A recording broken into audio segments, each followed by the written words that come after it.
Welcome to an exploration of the power of a graceful leader tenets with Truett Tate. Truett and I are here to explore each tenet in a conversational, reflective, and relatable way. Truett is a global leader, an influencer, and a coach.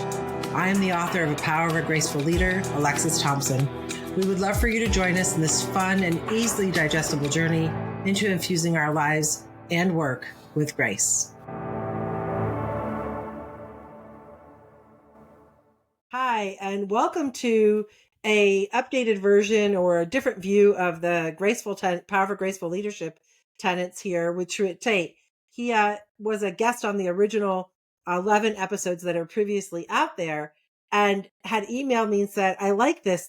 What do you think about doing more of it, maybe in more 30-minute, 40-minute snippets where leaders, senior leaders, have the tolerance and ability to take it in, and we go through all 6 of those to kind of round this out. And I was ecstatic that he had the interest. And so here we are today. And I can introduce Truett by a long list of where he's been and what he's done. But here's what I want to say to you a little bit about the man I'm getting to know and have gotten to know is that he's inspirational, he's foundational, and he is motivational. He's motivated me to get in front of you and take this book in a new way with you.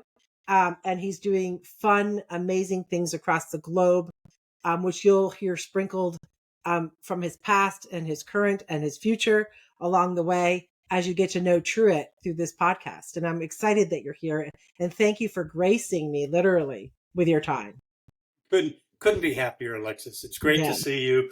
I've enjoyed every engagement we've had, and I'm looking forward to see how you try to pin me down on this one. Okay, great. I'm looking forward to it. So those of you that are familiar with the graceful tenets, they don't necessarily have an order, a hierarchical order, but for the sake of the book, we're just going to go down the line. And the first tenet is called integrating mind, body, and soul. And most of us have some rendition at this point of what that is or is not for us. Most of us think, oh, I do a little bit of yoga and I'm mindful for 5 or 10 minutes a day, and then so on and so on. But we're going to dig into this a little bit, and we're going to talk about the first bullet point in here that you could read more about in the book is that you know and you can communicate your own mission and purpose or vision in this world. And I know for me that's taken different iterations as my life purpose has literally evolved from single to mother to divorce to remarried to all the things. And then like that in my work world. So I would love to hear what your mission, vision, or purpose is in your life right now, Truett. Okay, we get right into it, don't we? Yeah, we're going for it. Well, I think part of that response, and I'm about to go right in the face. I normally, when I do some coaching, in particular to junior folks, answer the question directly and then expand. Okay, great. I'm going to cheat on that a little and do a tiny expansion, and then I'll do my best. But as you just suggested in the way you teed this up, we're all on a journey. You say it very well in your book. Your mission, your vision of what your purpose is and why you're on the earth and why I'm on the earth, it changes over time. It changes as a function of your experiences. And it changes as you get to know yourself, which improves with time. It's that simple. And so I probably am more confident now than I've been 70 years ago. And I love your stress on make it a discipline that you try to do it, write it down, say it, share it with somebody, because thinking about it doesn't bring clarity. Expressing it does. And so I'd probably, in a funny way, we'll probably get into this more when we get into specific parts of mind, body, and soul. But my wife and I do a devotion every morning together. And every morning that we're together, and when we're not, we do it independently and normally share notes or talk about it later in the day. We finish every night with a devotion. And we'll get on to other ways that I make sure I find some time every day to reflect and to communicate, to speak, to talk with the Lord, mostly to say thank you. But I tee that up to say my purpose probably gets closest to a prayer. And Mm, I happen to do Lectio 365, and it finishes with the same prayer every mm. day. Having said that, shame on me, I probably can't remember it exactly right, but Yeah. close enough that it makes an easy segue. And it goes something like, and I love the fact that the opening line isn't terribly religious, but it says, dear Father, help me live this day to the Mm, full, right? Being true to you in every way. Jesus, help me give myself away to others, mhm, being kind to everyone I meet.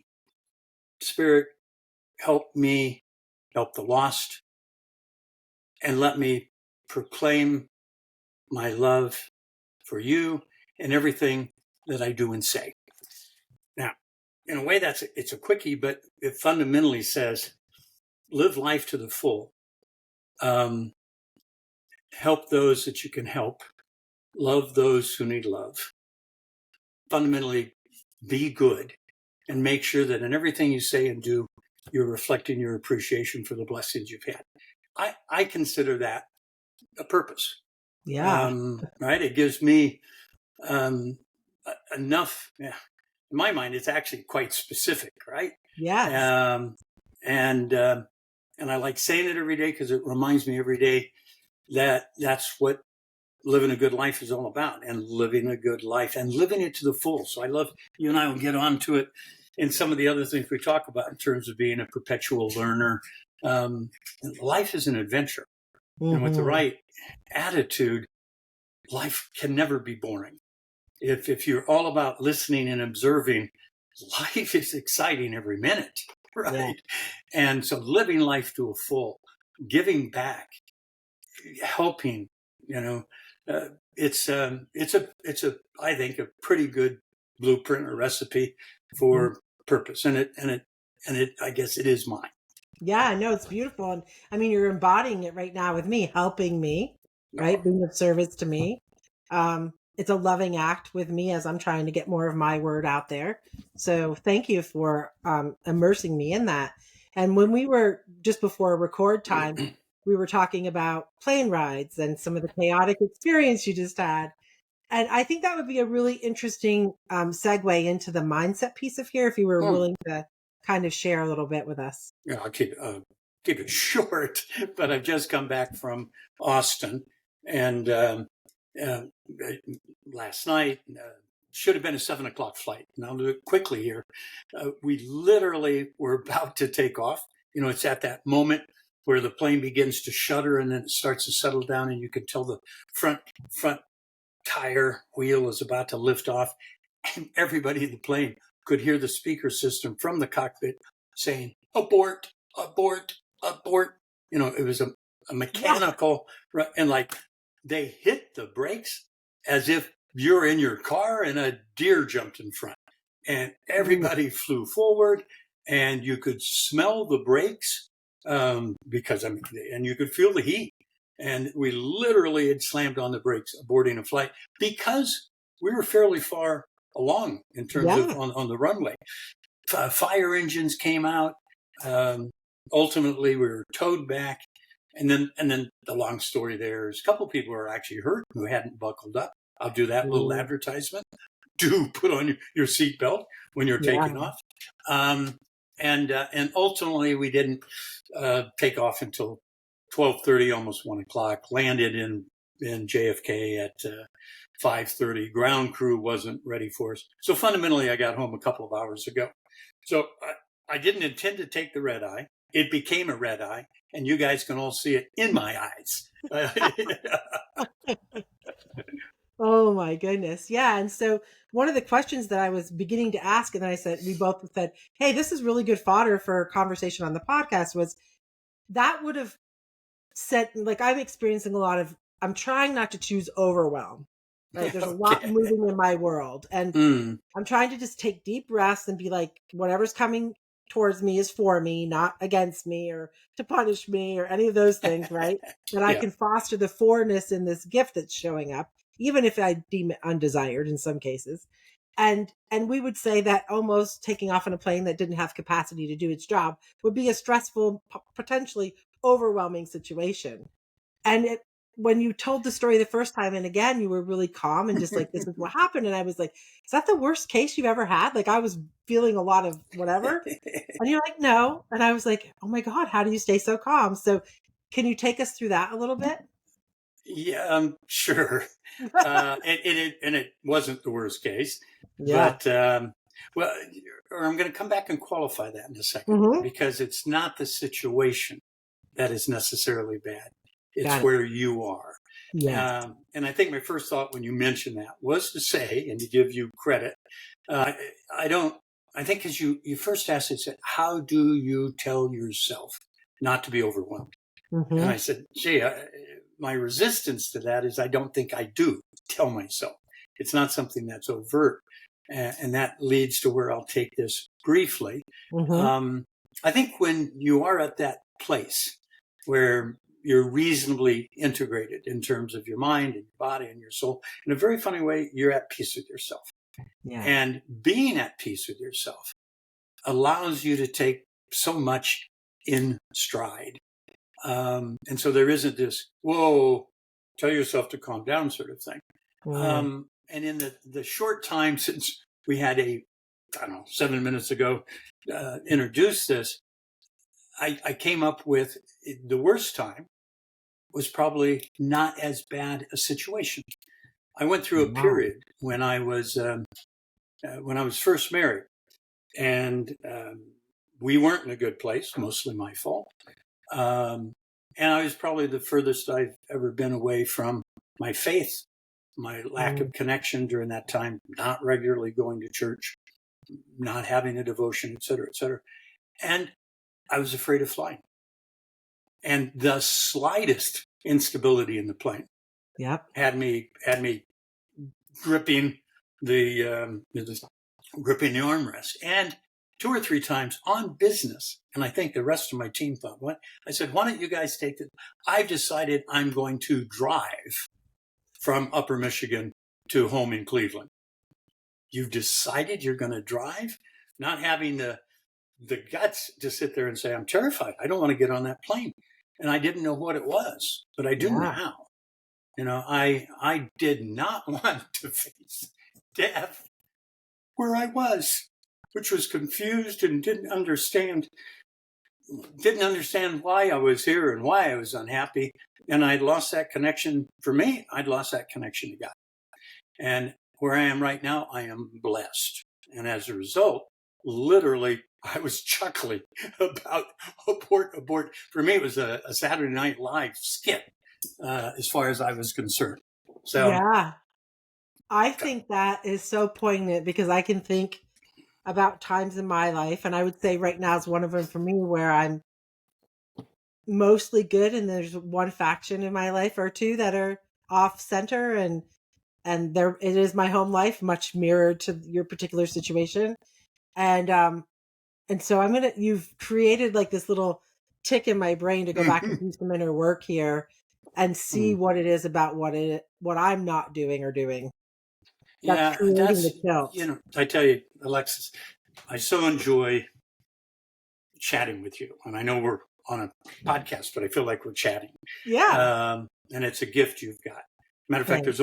there's only one other woman named Neam who works for Board Intelligence. And it was the only time I've ever had an interview where I felt that the two of us should have been in my favorite corner in the living room chatting. And I always feel that way with you.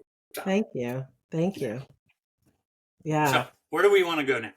Yeah. So let's talk about a time where let's talk about body, because this is a big one for leaders as they're emerging in their leadership, and stress, the idea of stress, the reality of stress, however we manifest that in our bodies. So the idea here was share a time where your body spoke loudly enough for you to listen. And did this experience shift anything for you long term? Are there tips or wisdom that you'd like to share here? Um, okay, on that specific, and now I'll be a good boy and follow my own rules. I'm not, and then I'll cheat and take it wherever I want to take Go it, right to if it. you You're let me. good. Yeah, of course. You know, Probably there haven't been many of those where you would have expected. For instance, I had cancer. And this is probably a little parallel with the airplane. I had cancer and I was in a really, really good place, right? I was, with my wife, Dorda. We've been together 30 years. We were in London. In my mind, we'll get to true integration and why there was this kind of perfect storm in a positive sense. Maybe serendipity is a better word for it, but it doesn't quite capture how many good things were happening in my life at one time. But at that time, when I probably had the most serious threat physically, I was incredibly relaxed, and it all worked out. But I wasn't ever anxious. I didn't ever go to sleep worried. Matter of fact, if I've ever helped other people since, and some people who have had the same cancer have come to me, and I'd like to think that I've been helpful. But one of the most important things I've been able to say to them is, guess what? Get your mind off yourself. You might be relaxed, but your partner is probably stressed out.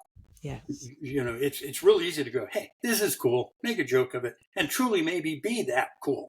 Mm-hmm. But don't ignore the fact that, your partner could see the world very different. And that gets us into listening and caring and seeing the world through a different lens that isn't self-centered. But if I'll do another connection, though, back at the time when I was furthest from God, making probably poor decisions in my life, I was also probably the least fit. And I've kind of always been fit and loved it and cared about it. Mm-hmm. And raised to believe that was important. So there was this kind of a juxtaposition that my health was out of whack. And this gets to your point of the importance of alignment and integration. But let me make a tiny segue to also where I am now.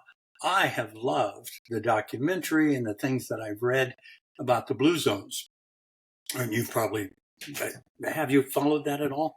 A little bit, but probably not as much as it sounds like you have. Well, I haven't, just because in some ways I've less learned from it than been delighted to hear it being expounded, and so it's another channel for more people to learn about actually some of the same things that you're trying to share with people. Blue Zones, real quickly, focuses on a bunch of countries. It's like Sardinia, Japan, where the probability of living to 100 years old is significantly higher than it is in most other countries, including the United States. And there's basically, you can reduce it to 9 rules. And I'm not going to tell you all the 9 rules, but what's really great about it is most of it is talking about balance. But things that most people, when they hear that, they go, okay, it's going to be some of the words they use, by the way, plant slant, right? Which I prefer rather than saying, got to be a vegetarian. Have a plant slant. And so there are some dietary, but for me, more importantly, they talk about, of these 9 rules, of people who live to be 100 and plus, have purpose and know your purpose. Yes. Be a part of a community that you both give to and receive from. Yes. Family. Care about your family. Remain close to your family. You start hearing those things and you go, gee, it's not, it's not just about food. As a matter of fact, those things are probably even more important.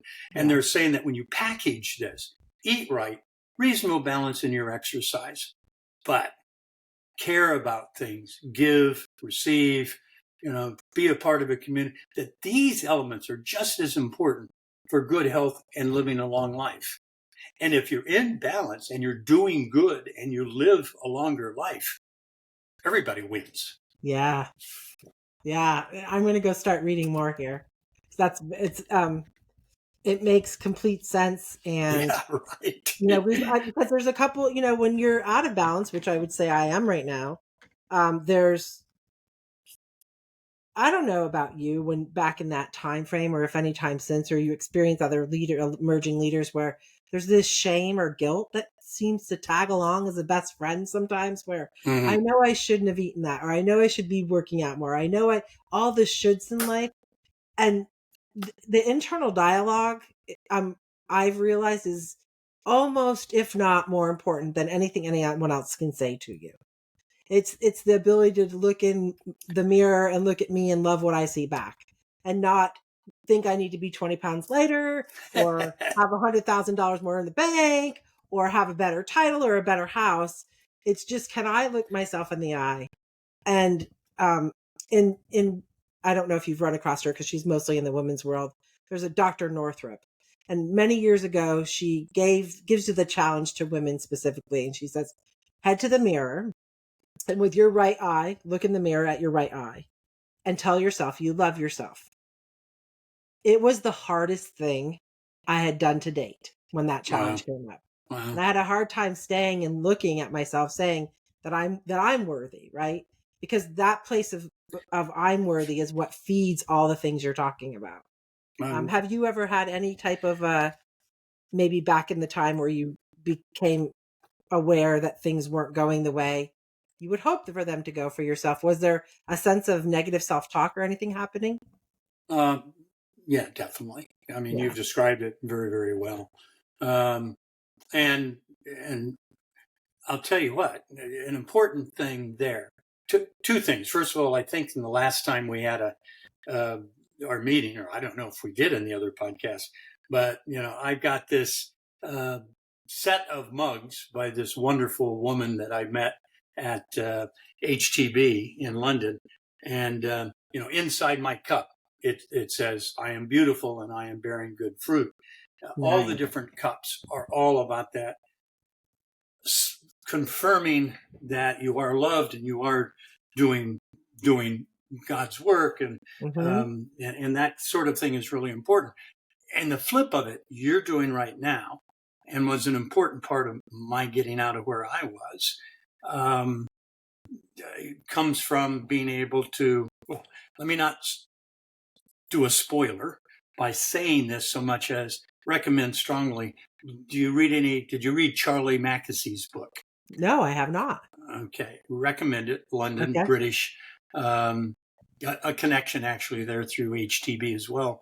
But Charlie wrote a book, and actually, he got an Academy Award when they translated the book into an animated version. But it's called, and by the way, I'll probably mix the order up, but the name of it is the boy, the mole, the fox, and the Okay. horse. So it sounds like a children's book, and it is and it isn't. The same way the Velveteen Rabbit is and it Oh, isn't, yeah. or the Yeah. Giving Tree. Yeah. All these wonderful message books Mm-hmm. that look kind of like children's books, but are so much more. On one of them, and it's a series of cartoons. The guy's an incredible artist, sculpturist, cartoonist, and a very, very thoughtful man of God. But he's got one where the little boy is talking to the horse, and the horse says, "What is the bravest thing you've ever done?" So you're ready for climb a mountain, bungee, whatever it might. And he said, "Ask for help." Oh, yeah. Right? Yeah. Ooh, boom. Yeah. And Yeah. being able to articulate uncertainty, articulate need, you're asking for help, and asking for help takes courage. But the path to redemption starts with asking for help. Yeah. Right? I want to bring something in, because I'm aware that the listeners that'll be here, some of them will follow a Christian faith like yourself, and some will follow a number of other things. And you travel the world and you work in a bazillion countries. Could you perhaps, and I've seen this in other leaders that have a faith of a particular religion, and they want to make sure that their message isn't diluted or dismissed due to that fact, right? Yeah. How do Well, you bridge the gap, or how do you walk that walk in your daily life and not mhm. turn some people off while turning some people off, or do you care? No, I do care Okay. very much, and I love the fact that you asked. And I'll give you. You sometimes ask for defining moments, events, situations. I had to be 13, 14.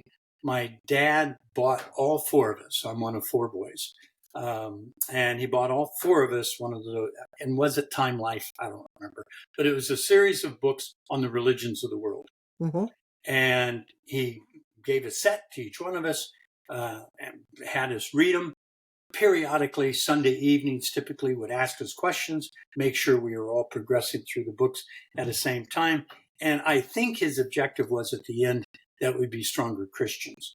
And I think I was the only one who kind of went the other way. Quite honestly, at that age, and I am a Christian, but I had an epiphany, Mm-hmm. even if I didn't know how to spell it at that time. Yeah. And I sat there and I said, all of these are faiths which believe in doing good, helping, not harming, loving, giving back, having a code, living by that code. And the codes are, to me, darn near identical. Mm-hmm. And consequently, I developed a thought. I know what I believe, but I understand that a lot of that is the family I was brought into, the church I was brought up in, what I was exposed to. Mm-hmm. But in my heart of hearts, had I been born in another place at another time, do I think I could be an equally good person following some of these faiths? And yes. And consequently, if you've seen anything that I've ever said on stage or talked about in a kind of Q&A, I say that one of the most important things is that someone have a faith. Yeah. And I do not proselytize and I do not promote. I want people to know what my faith is. That's important. It's not to hide. Yeah. But at the same time, I respect anyone who lives by a code of doing good and caring and loving and giving back. I have enormous respect, and they are, almost certainly going to be God's children, whatever God that is, right? Yeah. I believe it Beautiful. strongly. Yeah. Thanks for that. Because I grew up Catholic, and it was fine until it wasn't. And then, then I went all the way to the other side and there is no God and did all of that. And so in this body of work around grace, I'm more connected to God than I've ever been, inside of religion, outside of religion. Um, and it's just that connection to that faith or something bigger than yourself. That's vital for this tenet to exist. And And there's something there. You talk about it, and it was one of the many things in your terrific book that resonated with me. And I didn't mention it, but the fact is, they all believe in unity versus division. yeah, And that begins to connect with things that I do with the BITC, with HTB, with my wife's Restore and trafficking women.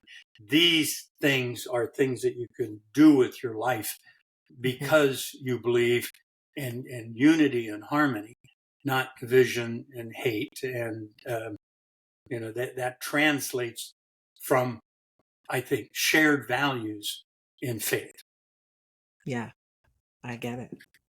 All right. So I think we've covered this one pretty well. Is there anything else you'd want to share about mind, body, or soul integration before we close this specific tenet? Maybe I'll wrap it a little bit myself. I think it's a terrific one to start with.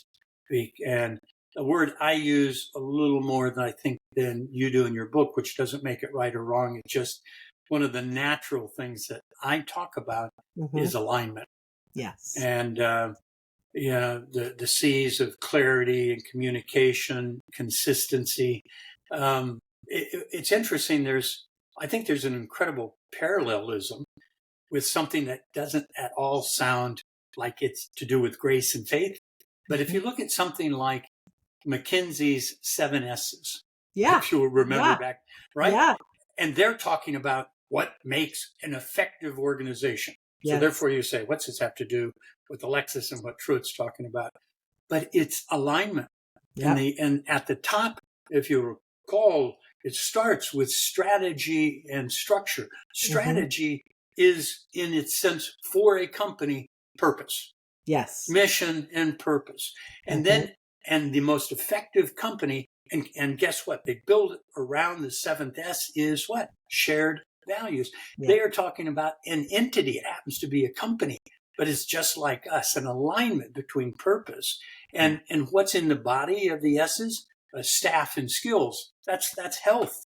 That's, the people side of an organization. And when you are clear about what that strategy is, and you hire and you reward and you organize aligned with that and around shared values, you have a healthy company and you have a healthy human. I don't think that the parallel is by mistake. It makes sense. It shows that someone who's not even thinking in a faith-like way is actually picking up on the same things that are required to be human. Yeah, so I love that, because that's going to be a really good place for us to kind of pin it, because the next tenet we dive into is the evolution tenet, where it's aligning self and soul. And so we'll just pick up where we left off, and we'll catch everybody at the next podcast. Thank you, Truett. Sounds good. Alexis, enjoyed it as always. Thanks. Thank you.